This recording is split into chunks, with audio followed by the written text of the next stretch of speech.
வீட்ல ஜாம்பிய கொன்ன ஒரு போட்டோ மட்டும் இருக்கும். நைட் ஆனா அந்த ஜாம்பிய வீட்டுக்குள்ள வச்சிருக்க மாட்டாங்க. வெளிய மரத்துல கட்டி போட்டுருவாங்க. ஏன்னா டிம்மியோட அப்பாக்கு ஜாம்பினா கொஞ்சம் பயம். அதனால தான் இப்படி. இந்த ஒரு ஜாம்பிஸ் தான் பெரும்பாலான வேலைகள பண்ணிக்கிட்டு இருக்கு. பால் போடுறது, பேப்பர் போடுறது இந்த மாதிரியான வேலைகள. டிம்மி வீட்டு பக்கத்துக்காரன் அவன் வச்சிருக்க அந்த கேர்ள் ஃபிரெண்ட் ஜாம்பி கூட ஜாலியா இருக்கிறத பார்த்து டென்ஷன் ஆன ஒரு ஜாம்பி பால் பாட்டில் எடுத்து அவனோட கதவு மேலேயே வீசுது. அதுக்கப்புறமா டிம்மி ஒரு டிவில ஒரு ஆட் ஒன்னு பார்த்துட்டு இருப்பான். வயசானவங்க யாராவது இறந்து போயிட்டாங்கன்னா அவங்க ஜாம்பி ஆயிட்டாங்களா இல்லையான்னு தெரிஞ்சுக்க ஒரு மானிட்டர் நாங்க கண்டுபிடிச்சிருக்கோம் அப்படின்னு அந்த மானிட்டரை அட்வர்டைஸ்மெண்ட் பண்ணிட்டு இருக்காங்க. கொஞ்ச நேரத்துக்கு அப்புறமா டிம்மி பாலை வச்சு விளையாடிட்டு இருப்பான். அப்ப அந்த பால் அந்த ஜாம்பி கிட்ட போகும். அந்த பாலை எடுத்து வீச சொல்லி சொல்லுவான். ஆனா அந்த ஜாம்பிக்கு பாலை எடுத்து சரியா வீச கூட தெரியாது. அதனால கோவத்துல அப்படியே அவன் அங்க இருந்து வெளியே நடந்து போக ஆரம்பிப்பான். அப்படியே பார்க்ல அவன் நடந்து போயிட்டு இருக்கும்போது அங்க ஏகப்பட்ட ஜாம்பிஸ் நிறைய வேலைகளை பண்ணிக்கிட்டு இருக்கும். தோட்டக்கார வேலைகளை இந்த ஜாம்பிக்கு தான் பண்ணிட்டு இருக்கு. அப்படி அவன் நடந்து போயிட்டு இருக்கும்போது அப்ப இவன் ஸ்கூல்ல படிக்கக்கூடிய ஒரு 2 சேட்டை பிடிச்ச பசங்க இவங்கிட்ட பம்புலுக்கு ஆரம்பிக்கிறாங்க.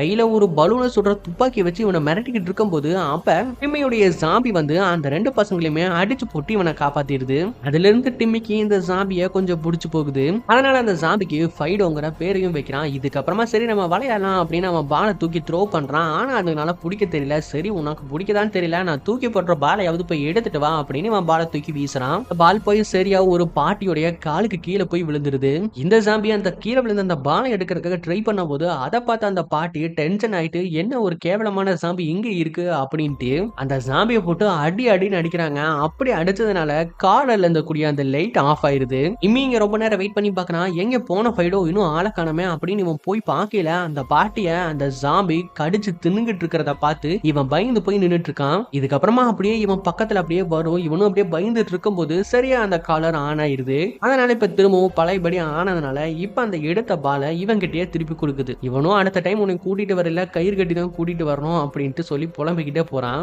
ஆனா அவன் ஒரு தப்பு பண்ணிட்டு போயிடறான். அவனுடைய பாலை அங்கேயே விட்டுட்டு போயிடறான். அது அந்த பாட்டியுடைய டெட் பாடிக்கு பக்கத்துல இருக்குது. அது ஒரு ரத்தம் படிஞ்சு. இப்ப டிம்மி ஃபைடோவை கூட்டிட்டு வரும்போது அந்த ஹெட் செக்யூரிட்டியோட பொண்ணு என்ன ஜாம்பி எப்படி பொறுப்பே இல்லாம கயிறு கட்டாம கூட்டிட்டு வந்துட்டு இருக்கே, இப்படி மட்டும் எங்க அப்பா பார்த்தாரு செம்மையா கோபப்படுவாரு அப்படின்னு சொல்றான். அதனால அவ வச்சிருந்த கயிறை அந்த ஜாம்பியோட கழுத்துல போடுறான். அப்ப சரியா அந்த ஹெட் செக்யூரிட்டியும் இங்க வந்துடுறாரு. அப்ப ஃபைடோவுடைய வாயில ரத்தம் இருக்கிறத பார்த்துட்டு என்ன உன்னுடைய ஜாம்பியோட வாயில இருந்து ரத்தம் வருது எப்படின்னு அப்படின்னு கேட்கறான். இவனுக்கு என்ன சொல்றதுன்னு தெரியல. அதனால இல்ல என்னுடைய ரத்தம் தான், நான் அது மேல தேய்ச்சிட்டேன் அப்படின்னு போய் சொல்லிடுறான். ஆனா இவருனால அதை நம்ப முடியல. ஃப்ரெஷ்ஷான ஜாம்பியா இருந்தா ரத்தம் வரும், இது பழைய ஜாம்பி மாதிரி தெரியுதே அப்படின்னு சொல்லி யோசிச்சுக்கிட்டே அவரு போறாரு. இதுக்கப்புறமா டிம்மி ஃபைடோ வீட்டுக்கு கொண்டுட்டு வந்து குளிக்க வச்சுக்கிட்டு இருக்கான். அப்ப ஃபைடோட நெஞ்சில ஆபரேஷன் பண்ண தழும்பு இருக்கிறத பார்த்துட்டு யோ நீ ஹார்ட் அட்டாக்ல தான் இறந்து போனியா, எங்க தாத்தாவும் ஹார்ட் அட்டாக்ல தான் இறந்து போனாரா அப்படின்னு அவன் சொல்லிக்கிட்டு இருக்கும்போது அப்ப டிம்மியோட அம்மா வந்துட்டு இங்க ஃபைடோ வச்சுட்டு என்ன பண்றேன் அப்படின்னு கேக்குறாங்க. இவன் நான் குளிக்க வச்சிட்டு இருக்கிறமா அப்படின்னு சொன்ன உடனேயே